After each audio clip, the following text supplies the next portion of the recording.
Hey dude, nice rack. PM63 rack, that is. Now you may or may not have heard of it before, but this little sucker right here has to be the fuggliest submachine gun I've ever had the pleasure of owning. But it's unique, it's really cool, it's a piece of Cold War history, and I just think it's neat. So today, we're gonna play with it.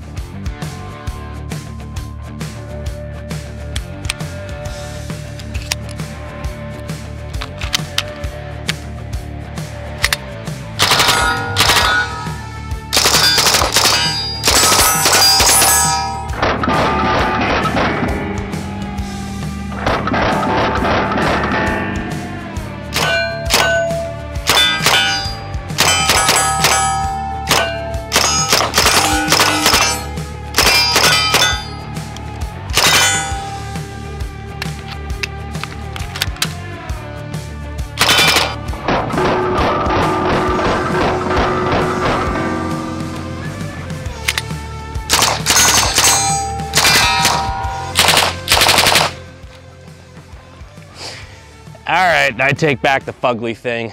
This thing's just kind of cool. All right, I take back half the fugly thing. Buckle up, chuckle fucks. Time to talk about the PM63. The PM63 was designed and produced in Poland. Yes, and all 15 Poles are losing their shit in the comment section right now. Yes, I finally did it, and one day we'll mention the Baril whenever I feel like it. But it is not this day. But the PM63 is kind of like a Cold War era MP7, except instead of being designed by the Germans, it was designed by the people who were invaded by them. But it's not your typical cookie cutter little machine pistol or submachine gun. There's a lot about this gun that makes it really unique and honestly a really, really cool addition to the collection. The PM63 is chambered in 9x18mm Makarov and takes these 25 round magazines or these 15 rounders as well that kind of fit more flush. I will choose to use the bigger magazine because that's based. It was designed in the 1950s, but wasn't really produced and adopted until the 1960s. It was designed by a man by the name of that. Jesus, Poland, can I buy a vowel? Anyhow, there's a little bit of irony behind this. Now, some of the mystique about this weapon is stories of how it, in more ways than one, kills its owners. I'll get into that a little bit later. But along that same vein, one of the funnier parts about this, well, I guess it's not funny, it's a little twisted. This is the PM63 rack, R-A-K, which I believe loosely translates to cancer. I don't exactly know what that's supposed to mean in this case. Maybe it's the designer just saying that this gun is fucking cancer, I don't know. But the designer later died from cancer. ADD break. Now we know the PM63 is a compact little package, but the question is, how much punch does this package? Fuck it, we're gonna shoot a White Claw. 9x18 Makarov versus Raspberry. 3, 2, 1. Technically a 2-for-1, sue me. So there's our entrance and there's our exit. So while the 9x18 Makarov may not be the biggest or the girthiest cartridge out there, it still gets the job done. Many of you can relate. But I mean, it is a machine pistol, so why not give us a couple of targets? This is my tank and I don't know you.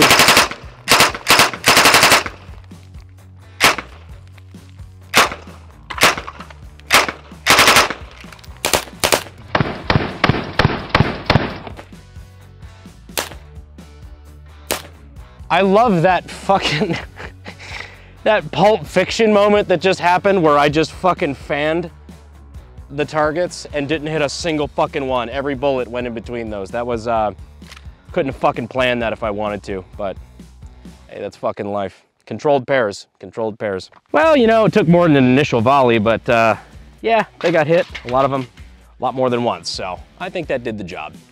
For machine pistol distance, yeah, I fucks with it. But now let's walk through how to use it, different unique and weird features about this gun, and probably most poignant, how you can accidentally use it to, well, Kill yourself. But first, you know where you can get one of these bad boys? TPack.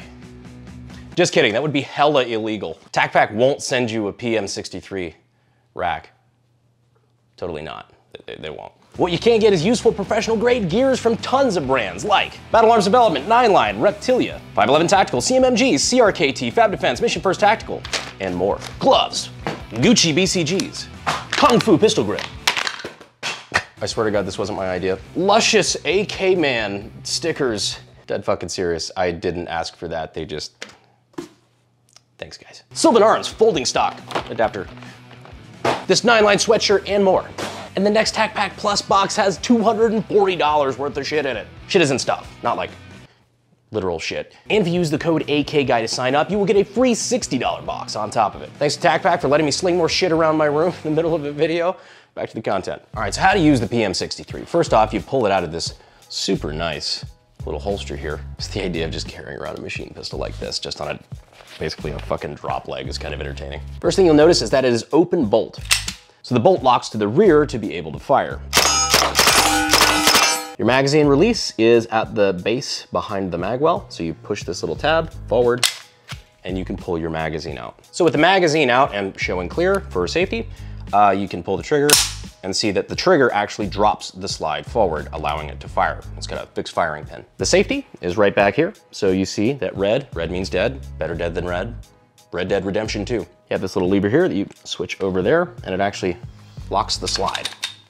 So yeah, done no fire. This also works in the open position.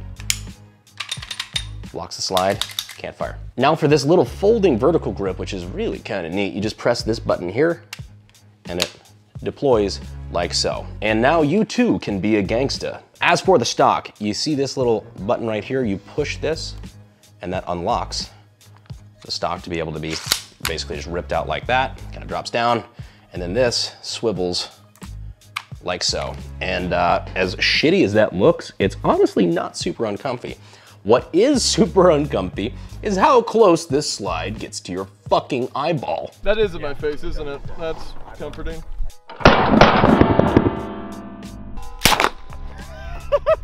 So you look at this and you think, huh, that's not too bad. But when the gun is locked and ready to go, it's like right there. And remember, as this thing is firing, it's continuing to do that, which is pretty spoopy. I've no shit had that whack my eye probe before when I first shot it. That's not even the part of this thing that's dangerous yet. We're getting to that. Then to put the stock away, just press this little button in the rear, swivel it up a bit, and then the stock will fit back. There you go. Like so. I will say the more I played with this gun, the more I have grown to like it. I unironically kind of fucks. A lot of design decisions that I wasn't super big on until I started using it more, and I could see why someone would like this. Because you know I'm a sucker for good weapon design. And if you are also interested in weapon design, gunsmithing, and weapon technology, you can check out SDI.edu using the links down in the description and in the pinned comment. So one of the neat things about the PM63 is while it is kind of like a submachine gun, it fits the profile of a pistol pretty well. I mean, albeit it's pretty bulky, at the same time, I mean, it's got a, side holster, and honestly, if I had like an appendix carry, like Kydex holster rig for this, I mean, other than the ladies potentially thinking I'm packing something I'm really not, it's not unattainable. But with that in mind, let's actually try shooting it like a pistol, because honestly, from my impression of this thing, it's pretty damn controllable. All right, so no stock, and for this one, I'm actually even gonna fold the grip down, just use it as a straight up handgun. It's really not bad. I mean, shit, even one-handing it, pretty fucking controllable. I say it passes. Fun fact, according to IMFDB, the machine pistol that was used in the 1984 Red Dawn was likely a stand-in for the PM63 because at the time, they just couldn't get them. And if you like the original Red Dawn better than the 2012 remake, first of all, you're going to heaven. Second of all, you should subscribe because you'll like it around here, I promise. So now let's talk about the potentially fatal flaw of this weapon system. So you might have noticed this little scoop in the front of the gun. This is actually used, well, A, to protect your fingies, but also it can be used to charge the gun. As you see, it's connected to the slide, so if you just push on this far enough back, it'll actually lock the slide open. For this next part, I'm just gonna go ahead and remove this magazine, even though it's empty, and just kind of show clear to remind you, we're dealing with an empty firearm. This is not a danger, because what's coming next is a little sketch. So, like I said, we can push this all the way to the rear, and it catches the sear, which allows the gun to be ready to go, you're ready to fight, and then pulling the trigger again is what fires around. Remember, fixed firing pin, as in when the slide goes forward, it's firing around. There's no hammer needed, there's no nothing. Yeah, so they issued this gun to, you know, people like tankers and things. And I don't know if this has ever been documented or if this is recorded or this is just a hypothetical, but either way, the story made its way to me and I've never looked at this gun the same. Allegedly, something people would do is charge the gun, you know, out of the holster, charge it on their thigh. I'm not gonna do it on my thigh. I'm just gonna show you, you know, as if I was doing it on my thigh, just, you know, pushing it down and charging the gun, and now you're ready to go instead of having to grab it on top and pull it back or whatever. Just a quick out of the holster and then ready to go. So if you don't pull the slide back far enough that it catches on the sear, but it's still potentially past where the rounds get picked up, you can slam fire that and pop a hole through your fucking femoral artery. So for whatever reason you decided you needed a machine pistol, you have started this engagement by potentially putting a fucking lethal bleed in a really bleedy spot of your body. That and probably deafened everybody in the tank. So to show you here, we've got a live magazine. I'm gonna throw that in there. Now I am gonna keep my finger off this trigger the entire time. At no point will I pull the trigger. This is entirely just the gun not picking up the sear. So we go back, we see that a live round is now ready to be fired. I'm gonna let it go. Sure enough. Wasn't actually 100% sure that would work, but it did. I say, myth confirmed. that will fuck you up. Let's do that again. Yeah, pull back, pull back, pull back. Again, finger nowhere near the trigger.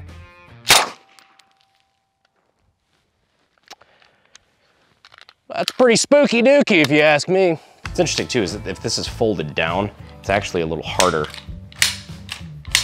to actually get that all the way back from there because it just kind of bumps on that a little bit. So that's, you know, I mean, it's already a bad idea to point a gun of any kind, loaded or unloaded, charged or uncharged, open bolt, closed bolt, whatever. Just don't fucking point it at yourself, you know, in any regard. It's called flagging. It's not good. It's against one of the 4 basic rules of gun safety. We got a Darwin Awards coming out soon that reinforces those. But this one, extra sketch. And allegedly, it's something that was done. And it's a real great way to unalive yourself. So don't fucking do that. Otherwise, really nifty gun. Well, ladies and gentlemen, this is the nicest rack I've ever played with on camera. Couldn't even finish that with a straight face. Okay, jokes aside, very, very fun little gun. This is the most trigger time I put on this gun since it was built. I've maybe had, you know, 30, 40 rounds on it beforehand. So getting to actually play with it today and kind of show you guys how the gun works and basically what makes it so special has been really cool. I hope you guys enjoyed it as much as I did. More range videos like this coming up now that we have access to the wonderful Desperado Ranch. Thanks again to Matt Carricker for allowing us to film out here. Appreciate it, buddy. I owe you many PP touch. Be sure to check to see if you are still subscribed and make sure that YouTube hasn't unsubscribed you from the channel because they do that. That way you don't miss our future range content coming up because we have some really, really, really special shit coming soon. I think you know what I'm talking about. Anyhow, I appreciate you guys watching the end of the video. I hope you guys like this as much as we like making it. And I will see you sexy YouTube mother lovers in the next video. Thanks, guys. Fucking hungry. Fuel is my obsession to make the perfect weapon. Like Rasputin's rise to the top. But you can stop yourself.